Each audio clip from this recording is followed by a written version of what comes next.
উত্তরের জেলাগুলোতে তাপমাত্রা কিছুটা ওঠানামা করলেও কমেনি শীতের দাপট। হাসপাতাল ও স্বাস্থ্যকেন্দ্রগুলোতে শীতজনিত রোগীর সংখ্যা বেড়েছে। শীতের কারণে কর্মসংস্থান কমেছে দিনমজুরদের, দুর্ভোগে পড়েছেন নিম্ন আয়ের মানুষ। রবিবার দেশের সর্বনিম্ন তাপমাত্রা রেকর্ড করা হয়েছে তেঁতুলিয়ায় 10.5 ডিগ্রি সেলসিয়াস।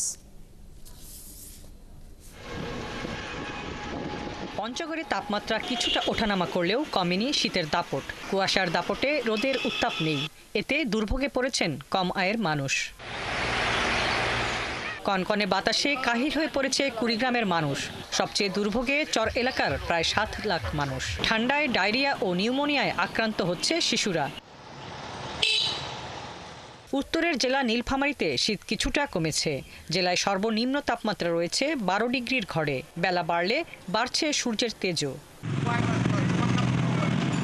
নওগাঁয় বয়ে যাচ্ছে মৃদু শৈত্যপ্রবাহ। গেল 3 দিন ধরে সূর্যের দেখা মেলায় কিছুটা স্বাভাবিক জনজীবন। জেলা কৃষি আবহাওয়া অফিস জানিয়েছে, সেখানে তাপমাত্রা রয়েছে 11 ঘরে। গাইবান্ধায় বেলা করে রোদের দেখা মিললেও তাতে নেই উত্তাপ।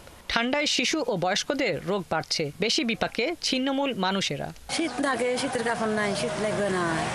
আমার তো আর ন্যাপ নাই। হাত পাও, কান, এগুলা বুকের সমস্যা হয়।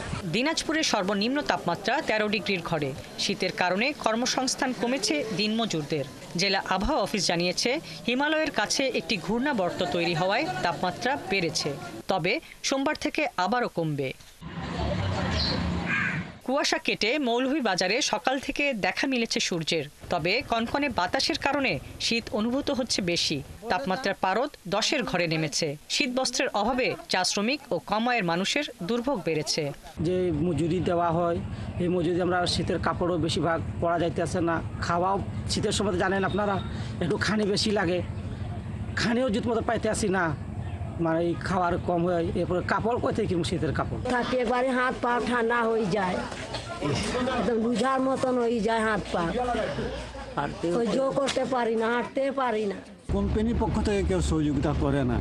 চা শ্রমিকরা কেউ জিগাইও না যে কেমন শীত লাগে না লাগে, আপনারা কিভাবে আসেন না আসেন, এটা কেউ জিগায় না। শীতবস্ত্র বিতরণে জেলায় এ পর্যন্ত 2 দফায় 39.5 লাখ টাকা এসেছে বলে জানিয়েছে জেলা প্রশাসন। হাসিবা আলী বর্ণা, 71।